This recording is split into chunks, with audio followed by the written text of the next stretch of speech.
ముందుకు పోతాం. తన తండ్రి అడుగుజాడల్లో నడుస్తానన్నారు జలీల్ ఖాన్ కూతురు షబానా. మైనార్టీల నుంచి చదువుకున్న వాళ్లకు రాజకీయాల్లో అవకాశం ఇవ్వాలని చంద్రబాబు నాయుడు భావించారని చెప్పారు. తనకు ఎక్కడ అవకాశం వచ్చినా గెలిపించుకుంటానని చెబుతున్న జలీల్ ఖాన్ ఆయన కూతురితో మా ప్రతినిధి రామారావు ఫేస్ టు ఫేస్. రాష్ట్రంలో తెలుగుదేశం పార్టీ మొదటి టికెట్ను ప్రకటించింది.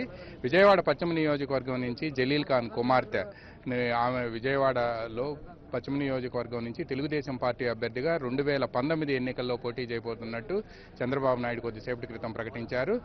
మనతో మాట్లాడేందుకు జలీల్ ఖాన్ అదేవిధంగా ఆయన కుమార్తె ఇద్దరు ఉన్నారు. ఏంటి ఇక రిటైర్ అయిపోయినట్టేనా?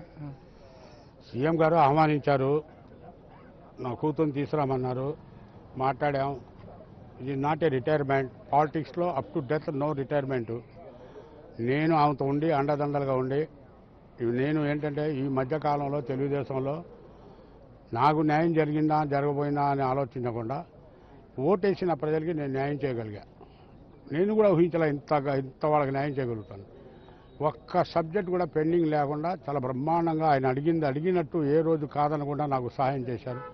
నిజంగా వారికి పాదాభినందనం. చంద్రబాబు గారు ఆలోచన ఏంటంటే ఈ రాష్ట్రంలో కొంత న్యూ ఫేసెస్ రావాలి కాబట్టి మైనార్టీ గర్ల్ క్వాలిఫైడ్ ఉన్నప్పుడు కూడా నేనే మొత్తం చేసేది. ఈ లోపల ఒక 6 months 10 monthsలో ఆమెకి బ్రిలియంట్ చేసేస్తా. నా పరపతి అక్కడ ఉపయోగపడుద్ది. ఎట్టాగో నేనే ఉంటా ఆమెకి తోడుగా. కన్నా మీద ఇస్తే చేస్తారా? డెఫినెట్. కన్నాని ఓడిపిస్తా గ్యారంటీగా. నేను విల్ పవర్ కలిగిన వాడిని, ప్రజల మనిషిని, మాస్ లీడర్. నేను ఎక్కడ ఉన్నా గెలుస్తా. నేను సార్కి అది కూడా చెప్పా, సార్ సినిమా యాక్టర్లు బుల్మా యాక్టర్లు వద్దు, అవకాశం నాకు ఇవ్వండి. వాళ్ళ సామాజిక వర్గంలో కూడా నాకు పరిచయాలు ఉన్నాయి, వాళ్ళని కూడా నా వైపు మలుచుకుంటా. మరి తను ఏం చేస్తారు? ఈమెని గెలిపిస్తా, ఆమెని నేను అక్కడ గెలిచి వస్తా. ఓకే. అయితే మీకు ఎవ్వరికి ఇవ్వని ప్రయారిటీ తెలుగుదేశం పార్టీలో వచ్చింది. పట్టాలు ఇచ్చారు, మీరు చెప్పిన వాటిని రెగ్యులరైజ్ చేశారు, తర్వాత మైనార్టీలకు సంబంధించిన చాలా కార్యక్రమాలు చేశారు. తర్వాత వీటన్నిటికీ మించి ఆయన రంజాన్ జరిగితే మీ దగ్గరికే వస్తాడు ఫస్ట్ బయలుదేరి. నది ఒడ్డున ఈయనున్నాడు, మీ అవతల మీరున్నారు.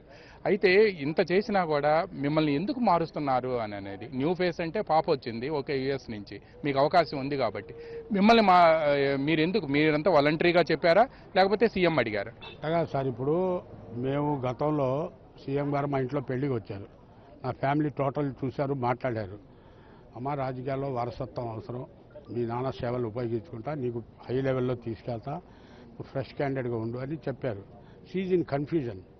ఇవాళ 20 నిమిషాలు చర్చల తర్వాత ఆమెకి ఇస్తే ఇంకా బాగుంటుంది, నాకు కూడా చాలా అవసరం మైనార్టీ లేడీ అనేది భావించారు. న్యూ ఫేస్ కావాలన్నారు. నాకు కావాల్సింది నా నాయకుడు ముఖ్యమంత్రి గారు ఇంకా పెరగాలనే ఆలోచన తప్ప నా స్వార్థం లేదు. ఏమండి, ఎలా ఫీల్? యూఎస్ నుంచి వచ్చారు, ఇక్కడ ఆంధ్రప్రదేశ్ పాలిటిక్స్కి వస్తున్నారు. ఇక్కడ పాలిటిక్స్ అంతా చాలా హాట్గా ఉంటాయి, యూఎస్లో లాగా ఉండవు. తర్వాత మీరు మీ ఫాదర్ చెప్తున్నారు వెస్ట్ వర్జీనియాలోనూ ఎక్కడో తెలుగుదేశం దీనికి కూడా యాక్టివ్గా ఉంటారు అని. ఎలా ఫీల్ అవుతున్నారు? Feeling really happy and proud. మా నాన్నగారు లాగా నేను కూడా పేరు తెచ్చుకోవాలని ఆయనలాగా హార్డ్ వర్క్ చేసి I would like to thank my dad for believing in me and getting me in this politics career. And I would like to thank Chandrababu Naidu Garu for giving me this opportunity. మీ ఇంటికి ఫంక్షన్కి వచ్చినప్పుడు మిమ్మల్ని చూసి రాజకీయాల్లో వారసత్వం కావాలి ఏం చెప్పారు సీఎం అప్పుడు? It will be a nice opportunity, change ఉంటుంది, new face కావాలని చెప్పారు.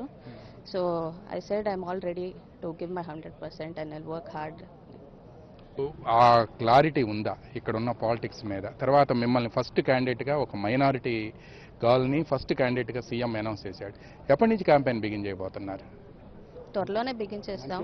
With all his guidance will start immediately.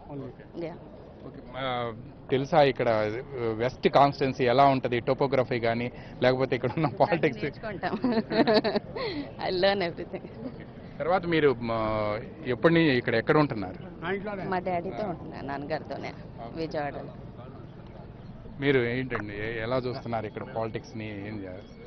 So I've been following politics and so నాకు మాత్రం బాగానే తెలుసు. So I keep daily pulse of what is going on. So we always discuss a lot at home. So what is going on, ఏం జరుగుతుంది కాన్స్టిట్యున్సీలో, how things are changing and stuff like that, right? So so that way we are in touch with day-to-day happenings in politics. Same అవుతుంది. So we've always admired Chandrababu Naidu garu as a national level leader that has great vision. ఇప్పుడు ఐటీలో ఇప్పుడు మీరు చూసినట్టయితే హైదరాబాద్ని ఆయన the way he developed Hyderabad in a short span of time is amazing.